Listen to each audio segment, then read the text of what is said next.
What was the life of women like in ancient civilizations? How did they cope with the challenges imposed by the societies of their time?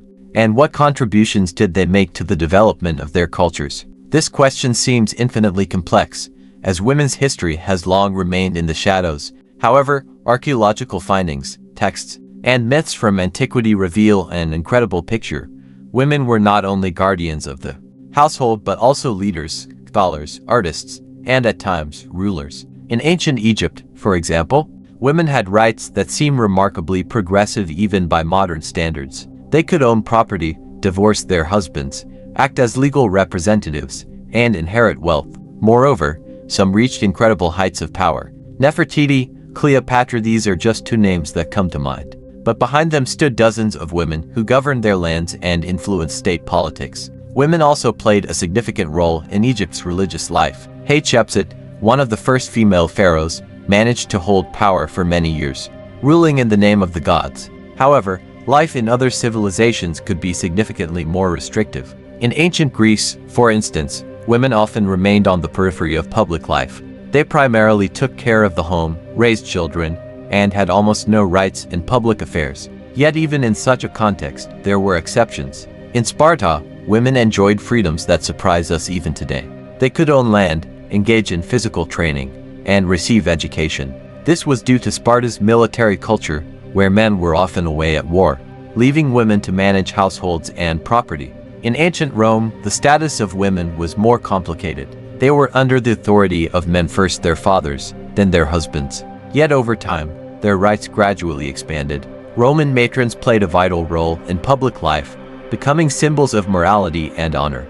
Some, like Agrippina the Younger, actively participated in politics and achieved significant influence. Women in Rome could also engage in business, making this civilization one of the first where female economic activity was noticeable. If we shift our focus to Asia, in ancient China and India, women also held important positions in society, though their roles were often confined to the family sphere. Confucianism in China emphasized hierarchy and submission, limiting women's opportunities. Yet some women became regents or influential figures at court. In India, the text Manusmriti described women's roles as subordinate, but historical sources indicate exceptions. For instance, women could be scholars and poets, leaving a cultural legacy that is still revered today.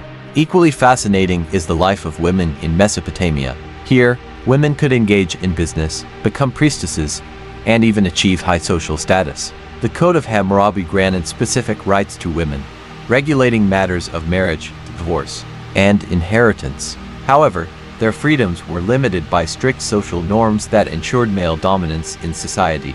Meanwhile, on the American continents, in the civilizations of the Maya, Aztecs, and Incas, women occupied significant roles in spiritual and public life. They played a central part in religious rituals and family structures. For instance, among the Maya, there were women rulers who governed their territories. In the Inca civilization, women had the opportunity to become priestesses involved in sacred rituals. Interestingly, in most ancient cultures, women were not limited to domestic duties. They engaged in art, medicine, and even science. It is known that women in Mesopotamia practiced medicine, and in Egypt, female names appear among the names of scribes and astronomers. Much of the knowledge we associate today with male-dominated professions was preserved and passed down thanks to women. On the other hand, we cannot ignore the harsh realities. In most ancient cultures, women were under the control of their husbands or fathers. Their freedom of action was restricted by social norms and religious beliefs. Often, women became victims of discrimination, especially during times of crisis or epidemics. For example, witch trials, although more associated with the Middle Ages, have roots in ancient myths where women were often portrayed as bearers of evil. And yet, the role of women in ancient civilizations cannot be assessed unilaterally. They were both oppressed and inspiring. Their contributions to societal development were enormous, though long underappreciated. Today, by exploring their lives, we can not only understand the past but also rethink the present, drawing inspiration from their resilience, strength, and ability to adapt to any conditions.